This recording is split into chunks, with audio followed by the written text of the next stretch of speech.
ఉన్న యువత ఎందుకు భయపడుతున్నారు? భయపడద్దండి. అనేవాళ్ళు అంటూ ఉంటారు, చాలామంది అంటూ ఉంటారు, నువ్వేం చేయలేవు, పీకలేవు అని చెప్పి.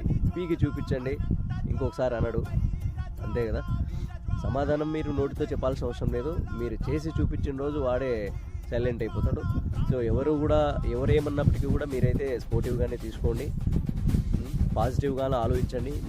మీరు ఏదైతే ప్లాన్ చేసినారో అది ఫస్ట్ మీరు చేయగలుగుతాము అని మీకు నమ్మకం ఉన్నప్పుడే దాంట్లోకి దిగండి. చాలామంది యువత కూడా వచ్చి మళ్ళీ వెనక్కి వెళ్ళిపోవడం కూడా నేను చూస్తూ ఉన్నాను.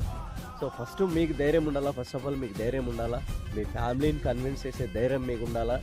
ఫ్యామిలీ ఒప్పుకోవట్లేదు, ఫ్రెండ్స్ ఒప్పుకోవట్లేదు, రిలేటివ్స్ ఒప్పుకోవట్లేదు, పిల్లనియరు ఏందిరా పిల్ల, ఏందిరా పోయి పిల్లనిస్తే సరిపోతుందా? అంతేనా? ఇంకా నీ జీవితం నీకు ఉందా? ఇంకా అంటే ఒక్క పిల్ల కోసమే నువ్వు నీ భూమి మీద పుట్టినావా? నువ్వు ఇంకా ఏమి పీకడానికి కాదా? పిల్లనివ్వరు. ఏందిరా పిల్ల? ఏముందిరా పిల్లలు? నాకు అర్థం కావట్లేదు.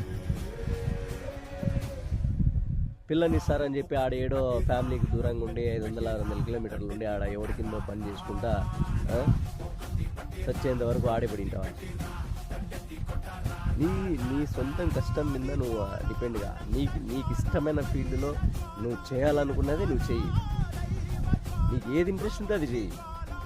నీకు వ్యవసాయం ఇంట్రెస్ట్ ఉందా, లేకపోతే డ్రైవింగ్ ఇంట్రెస్ట్ ఉందా, లేకపోతే జాబీ ఇంట్రెస్ట్ ఉందా, లేకపోతే నీ ఐపీఎస్ కావాలా, ఐఏఎస్ కావాలా, పోలీస్ ఆఫీసర్ కావాలా, నువ్వు ఏదైతే కావాలని నువ్వు మనస్ఫూర్తిగా ఏదైతే కావాలనుకుంటున్నావో దాని మీద కష్టపడి నువ్వు దాన్ని సాధించుకోవాలి.